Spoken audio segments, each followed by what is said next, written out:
What you pack, how you dress will tell everybody around you in that resort, in that airport, in that airplane, who you are, who you want them to see you as, who you intend to be, how you intend to celebrate this particular vacation.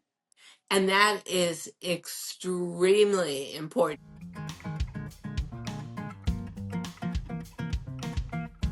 Hi, everybody. This is Diane Gilman, formerly known as the Queen of Jeans on QVC HSN, but now the proud host of one of two podcasts, Fashion Thursdays with Diane. Oh, you may find the background here fairly familiar. It is from the White Lotus, the cultural phenomenon that has taken over America. I want to say that the most unique thing I see about White Lotus is not only is it an amazing story to tell, amazing acting, it's an amazing business opportunity. And the truth is that I can't believe how many balloons I've had today that each star is wearing were available. Now we find out that so many of the stars are going to be representing a product, a fashion house, a brand.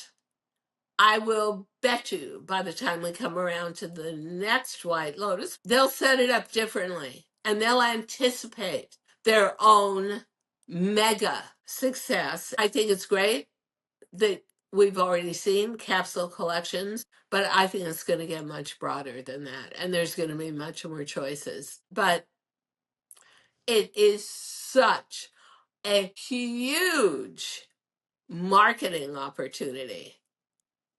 They're not going to pass it up. They're way too smart. So, yesterday I was reading a review about the final episode, but it was from actually somebody who relentlessly travels and had stayed at that White Lotus hotel in Thailand. What amazed her most was how much they took advantage of the name White Lotus and that everything in the hotel was a marketing opportunity. Your bathrobe was White Lotus embroidered. Your sheets and bed set was White Lotus. Even if you ordered cappuccino in your room, it came with the White Lotus as the shaped foam. Your soap, your shampoo, your body lotion in the room, all White Lotus, and some of it was a giveaway and some of it was join us in our guest shop. I think that that kind of self-awareness and envelop yourself in the luxury and envelop yourself in the fabulous upscale memories of the resort is something that's going to stick with people. I think that's really going to really going to reverberate.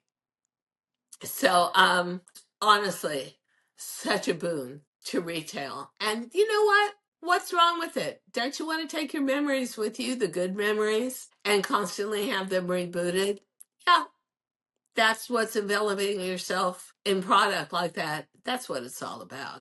And I do want to say, and this is not hyperbolic, it's something I truly believe in, that this show would not have been this show, and we would not have recognized the characters as deeply as we did, or applauded the character development, even the acting, without the fashion. The fashion for White Lotus, if that was all missing, and it was just haphazard and kind of run of the mill, wouldn't have been the show it was. And I can't remember the last time, except for Sex in the City, where I believed that fashion, my obsession for 60 years, 80 years, and the basis of my life was that intrinsic and that important to storytelling. But let's remember one thing.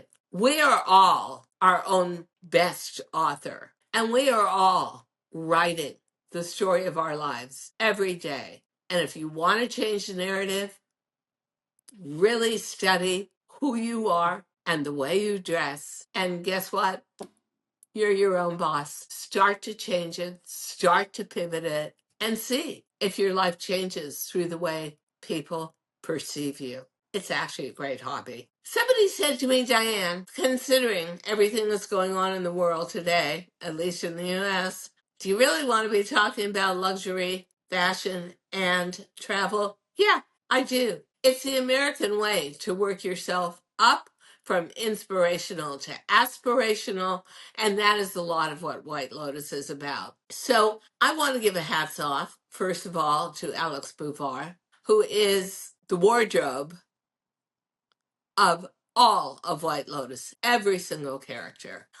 I think it follows my own personal um, choices where I dress to occasion. No, I will dress for each occasion to give a guideline to who I am, how serious I am, and how I see the world around me. I think that is exactly the point of White Lotus. And I think that I would also give a huge thank you to casting for really making women who are very close to 50 the stars of the fashion end of it and saying, look at what they're wearing. There is a certain element when you are entertained about dreaming. I think the third thing that is going to become very apparent and important about all of the wardrobing for White Lotus is as we find fast fashion on hold from China because of tariffs in America, vintage is going to become king. Vintage fashion. And there is so much vintage in White Lotus. And as a matter of fact, Michelle Monaghan is wearing vintage. I think that that is going to become a very realistic part of our lives. Quite frankly, almost every single one of these stars who was available after White Lotus has become a spokesperson or the face of a brand, whether it's fashion or it's skincare or makeup. And I don't think there has ever been a television show in the history of TV that has generated more interest in fashion, more interest in how you dress, more motivation to do a certain kind of travel. The travel industry says both Sicily, season 2, and Thailand, season 3, travel to those areas are up 7 to 800%. I also know this concept, which I'm very familiar with and very grateful for, of traveling alone as a 50 plus female is up like 5,000%. Somehow showing up alone, sans husband or not having a husband, has been very instructive and motivational. And then if you are traveling alone as a 50 plus female, here is where you can take the key from me. What you pack, how you dress will tell everybody around you in that resort, in that airport, in that airplane, who you are, who you want them to see you as, who you intend to be, how you intend to celebrate this particular vacation. And that is extremely important. What you wear, if you are going maybe through that great divorce and it's going to be your first trip on your own, what you wear is going to say so much about you and whether people want to hang with you and whether that outfit you're wearing is breaking the ice. And I have always felt that this was a science of fashion. Guess what? Especially when you're traveling, you could be anybody you want to be. You can be glamorous soldier woman. That's usually the role I feel most confident in, or I'm actually best at putting together. You can be the softer Southern woman. You can be on a manhunt, which is sexier and more provocative, or you can be much plainer and be saying, I need a break from everybody. I don't really want to meet anybody. I just want to lie on a beach and have pina coladas and chill out. But I will tell you that if you can, and you can be brave and try traveling alone. I recently had a friend travel alone almost all the way around the world, stopped off in Paris, stopped off in Milan, and then went on to Japan and hit every single island and did this whole microcosm of planning and every single gourmet restaurant and Michelin starred restaurant, no matter the country. And when I said, "Why did you do this alone?" He said, "Because I wanted my own specific experiences." So that's what White Lotus is. Now, I stayed at a sister resort in the Bahamas to White Lotus. White Lotus is a Four Seasons. A comparable sister resort, and they're all over the world, are the Rosewood resorts, the one and onlys. And people dressed for dinner, and you looked glamorous. And there were Hollywood producers there, and TV stars there, and wealthy couples there, and ordinary but moneyed families there. And you had to pick and choose what you were wearing. And if you walked into the restaurant alone, but you were wearing some really evocative outfit that really expressed you, and it was slightly on the courageous side, well, guess what? You're going to get a lot of attention and probably invited to someone's table for dinner. Let fashion be your passport to adventure, your visa to meeting new groups of people and getting invited for opportunities. So I bet you think the White Lotus is just a TV show, an episodic TV show that you can stream and indulge in. No, White Lotus has actually become a business empire. It is a cultural phenomenon. And if you want to live White Lotus, you want to dress White Lotus, you even want your furniture to express White Lotus, it's all available and it's only going to grow and grow. Fashion is a big part of it, but quite frankly, cosmetic industry, skincare industry, men's fashion, home deck, bedding, the list goes on and on. The business opportunities this one show opened up are literally never seen before and mind boggling. But let's get into the fashion aspect of it first. I'm always looking for ways to take care of my body and have it express itself through that healthy glow. And I think I found what to me is a miracle. It is called Amra. It's got all sorts of collagen. It's got peptides. It has vitamins. It has minerals. And it's just this tiny little scoop of it. I don't even take it with juice. Honestly, I just pop it in my mouth. It tastes like butterscotch. It absorbs quickly and it makes a big difference.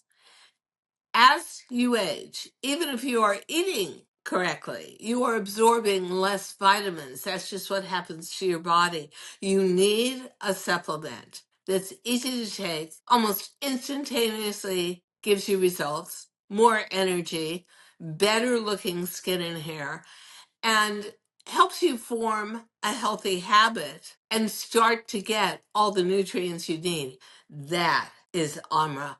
I love Amra. Oh my God.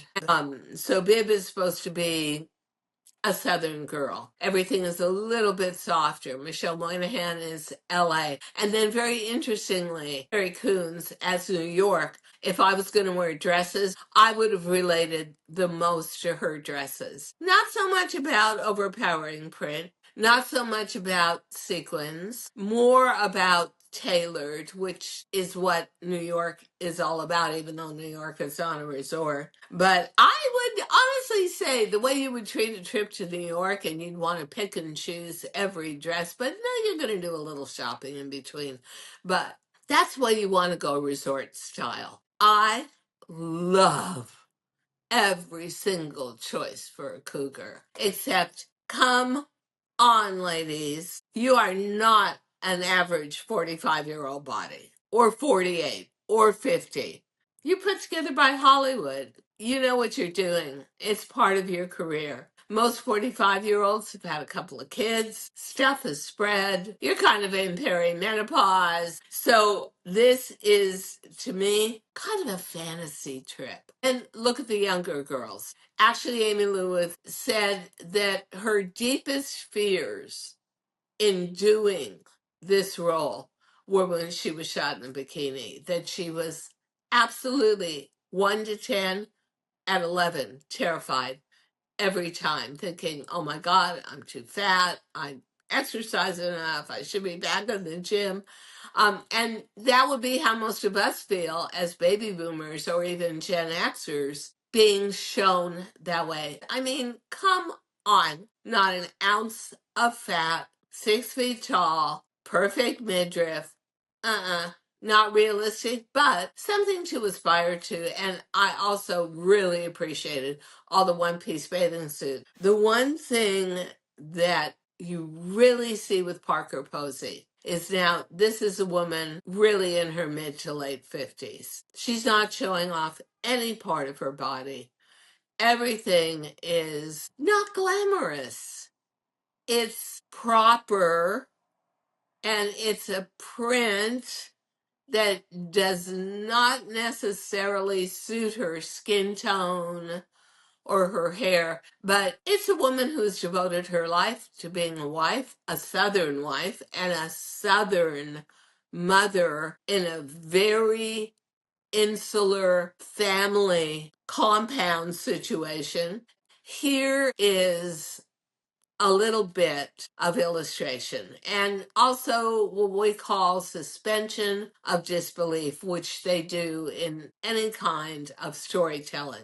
So Carrie Coons on the left, it's very New York, and apart from her belly button showing, that would be an attainable outfit for even me in my late 70s to be wearing walking around in Thailand. It's a loose oversized linen shirt. It's a very easy tube top that I would tuck in, and it's a full pair of pants. There's where you get a little bit of print. But that is a very New York choice, and Carrie Coons plays a New York lawyer. Miss Bibb in the center, I don't buy it. I don't buy that midriff showing. And then Michelle Moynihan, yeah, she spends her life exercising. She's on television. She's in a visual. Again, that could be me as long as that wasn't a midriff top, but was a top that came down over my stomach. I could go that way too. I'm not buying the one in the middle. With her as a near 50-year-old Austin, Texas, wealthy housewife, I feel that that was definitely pushing it and a miss.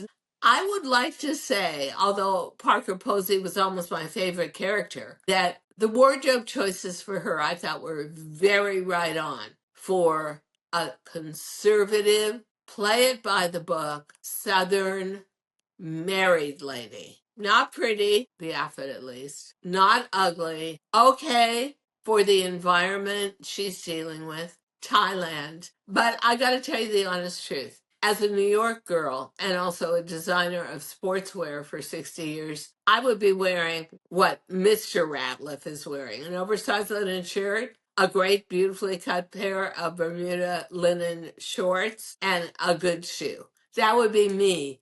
I would never go for all that print and having to somehow rein in that is the dress supposed to be loose, is it tight? But I give it again to Alex Bouvard. It is so on point for the character who really does not live her life for fashion. Our girl Belinda. What? That is the most beautiful caftan with sequins and striped sleeves. And I was just blown away. I thought, whoa, this piece is so bold. I don't see her as bold. And so high end, which I don't think she sees herself as a character. Original choice, inspirational choice, aspirational choice, yeah. Character building or character identification, I don't know if I'm buying that.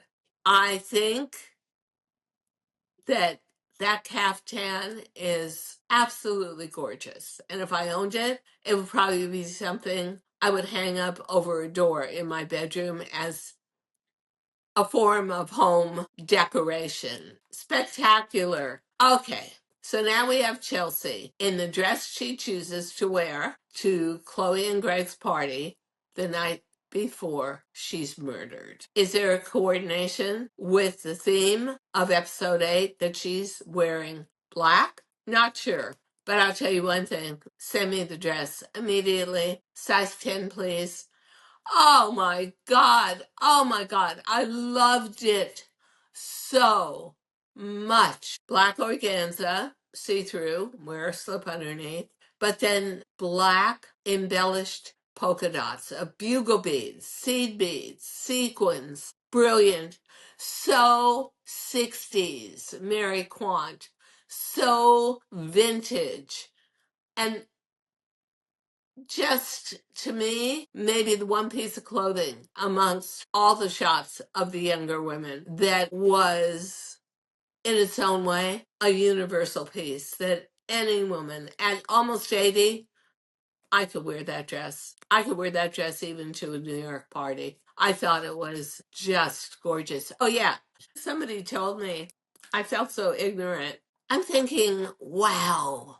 I love how bold this caftan is, and the white ground, and the colored parrots, and the all the floral and the fauna. And guess what? It's actually has meaning. They're birds of paradise, and they are supposed to foretell wealth and freedom. Yeah, hello. Exactly what happens in episode 8. How wild. I mean, honestly, with all the people and all the wardrobe that Alex Bovard had to put together, is she really that deep of a thinker as a wardrobe mistress that she gave out that hidden message? I'm blown away. How brilliant is this? So, did you know that in most of the wardrobing from episodes 6 and 7, they were leading up to hidden hints? They're called Easter eggs. Hidden hints for the conclusion of each character in episode 8. And I thought this was very interesting too. When Chelsea sees Walton Goggins, she's wearing nothing but bright yellow, which are symbols of rebirth, renewal, hope, optimism. I think this is who she believes she represents in real life with a male mate who was always about depression and lack of hope. And she's somehow the solution. You see, there's a lot of hints here. There's a lot of mood swings. There's a lot of contradictions, but everything that's worn means something. And this dress, I definitely wanted it included because that is a New York City, Manhattan interpretation of resort print. It would be tailored, it would be graphic, it would be career woman, it would be not too busy, it would be not too bold, and then the details, which are the shoulder straps, which are jewelry inspired, would be that hint of evening, but the rest of it tailored, controlled. Definitely LA, for sure. I grew up in LA. I grew up in Beverly Hills and Hollywood. There's my cat, Mr. Fuzzy, contributing to the podcast. And that is such an LA beach girl. Also, a woman who spends a lot of her time maintaining her looks and being at a gym. As she said, it's my job to look young and perfect. And she, in real life, is 49 years old. So, I mean, she has just done a tremendous job with herself. Bib is the one character where I feel the fit to the character, to the fashion, is a little uncomfortable. But what are you going to do when you're 6 feet tall? You weigh 110 pounds. And you're basically Perfect. That is a gorgeous neckline. Actually, that's another neckline that I would feel very comfortable wearing as an older woman. Hides my neck. The cut is actually on the armhole, very, very flattering to most women, but I wouldn't cinch it into a waist. I would have to have something loose and open and flowing.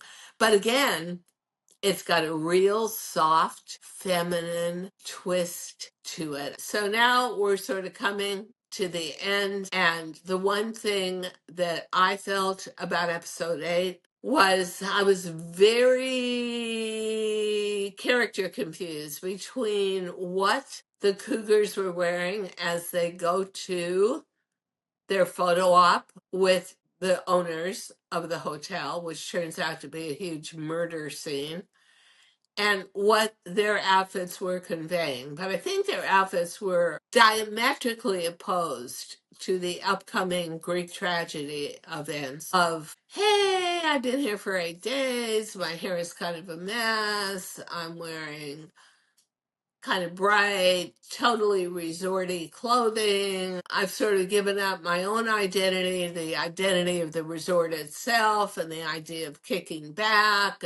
And here we are with the owner of the resort, who we're going to find out in about 90 seconds is Walt Goggins' father, and how ironic that you spent your whole life mourning the fact that your father died, and you wind up in the end of your life actually killing your father and not finding out until after you shot him. But that linen suit that Scott Glenn has on, that's me. That is so me. That is absolutely what I would be wearing to fly into Thailand and to fly out of Thailand.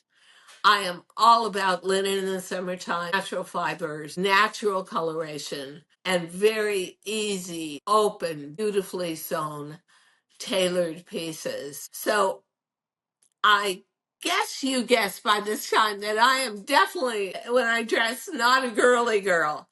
I still keep that sophistication of New York City. Yeah, I love the way he's dressed too. I love the whole idea of retro, vintage silk camp shirts with a great easy trouser or pull on linen pant. Somebody said to me, who was really studying the episode more than I, that in the end, they are in a yin yang kind of body position. I will probably rewatch White Lotus for the fashion, for the statements of how to use clothing, for the characters. We are very fortunate for all the things that are wrong in the world today. We are so fortunate to be alive at a time when you can get this quality of entertainment with this much intricacy. I think, honestly, comes from a great part of it, the wardrobe choices, each and every one of them in every individual scene is so important, so dramatic, so indicative of where either the story is going or the character is trying to emote.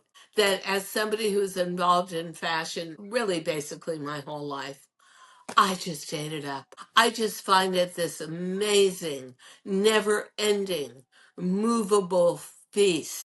And I always want to be watching things where my brain is exercised and I'm learning a lot. In conclusion, what a phenomenon. What a cultural mover. White Lotus changed the fashion industry. It changed the travel industry for women over 50. But also for luxury travel and the inspiration and aspiration to it. It had its very own style, which to me changes the entertainment industry in two ways. Not only the style, but also how television can actually be more qualitative, more high end and intellectual than a movie. Better production, easier access to watch it anytime when you want. I am also going to say that it gives you all sorts of clues to upping your end of your social hierarchy and moving one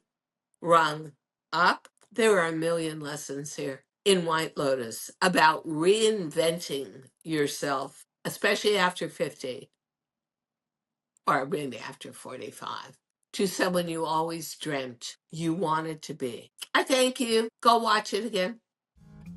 Thank you so much for listening to Too Young to Be Old podcast. The episode may be over, but the fun doesn't have to stop here. Find us on Facebook, Instagram, TikTok, and YouTube at The Diane Gilman, or visit our website, thedianegilman.com.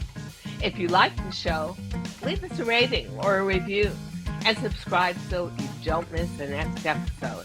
And until then, don't forget, age is just a number. Together, we'll prove that we are all too young to be old.